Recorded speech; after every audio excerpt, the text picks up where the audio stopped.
इंदिरा एकादशी श्राद्ध पक्ष की एकादशी, पूर्वजों को स्वर्ग दिलाने वाली एकादशी। इंदिरा एकादशी। धर्मराज युधिष्ठिर कहने लगे, हे भगवान, अश्वनी कृष्ण एकादशी का क्या नाम है? इसकी विधि तथा फल क्या है? सो कृपा करके कहिए। भगवान श्री कृष्ण कहने लगे कि इस एकादशी का नाम इंदिरा एकादशी है। यह एकादशी पापों को नष्ट करने वाली तथा पितरों को अधोगति से मुक्ति देने वाली है। हे राजन, ध्यानपूर्वक इसकी कथा सुनो। इसके सुनने मात्र से ही वाजपेयी यज्ञ का फल मिलता है।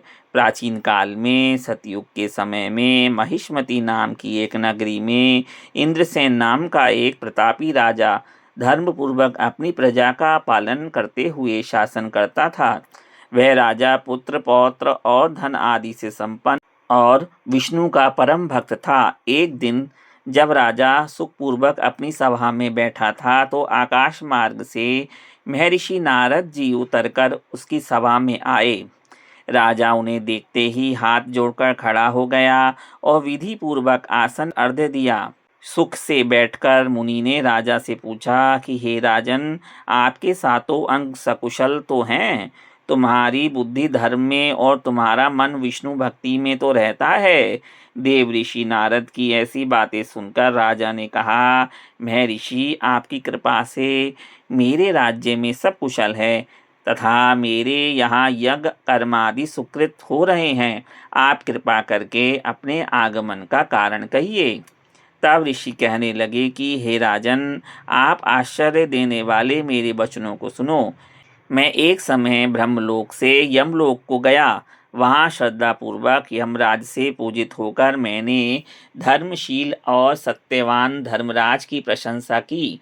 उसी यमराज की सभा में महान ज्ञानी और धर्मात्मा तुम्हारे पिता को एकादशी का व्रत भंग होने के कारण देखा। उन्होंने संदेश दिया, सो मैं तुमसे कहता हूँ।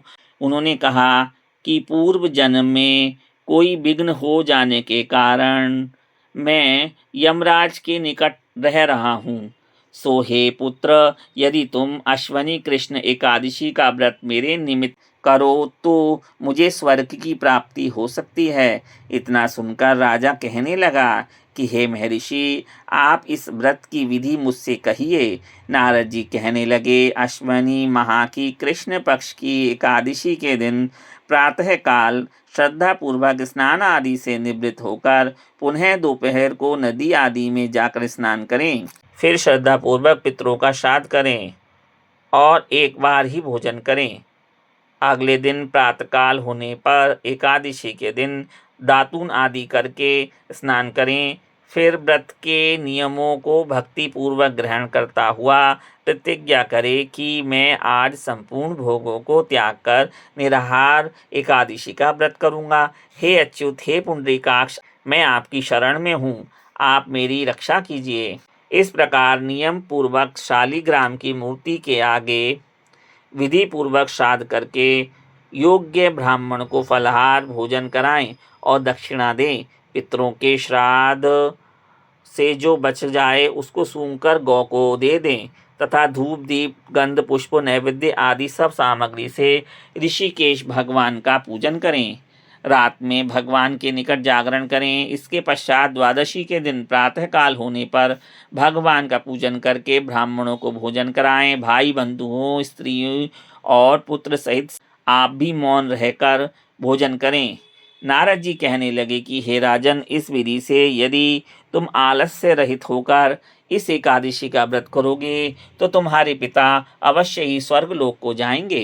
इतना कहकर नारद जी अंतर्ध्यान हो गए। नारद जी के कथन अनुसार राजा द्वारा अपने बांधवों तथा दासों सहित व्रत करने से आकाश से पुष्प वर्षा हुई और उस राजा का पिता गरुड़ पर चढ़कर विष्णु लोक को गया। राजा इंद्रसेन भी एकादशी के व्रत के प्रभाव से निष्कंटक राज्य करके अंत में अपने पुत्र को सिंहासन पर बैठाकर स्वर्गलोक को गया। हे युधिष्ठिर, यह इंदिरा एकादशी के व्रत का महात्म्य मैंने तुमसे कहा। इसको पढ़ने और सुनने से मनुष्य सब पापों से छूट जाते हैं और सब प्रकार के भोगों को भोग कर वैकुंठ को प्राप्त होते हैं। कृपया लाइक, सब्सक्राइब, कमेंट में जय श्री कृष्ण लिखना ना भूलें।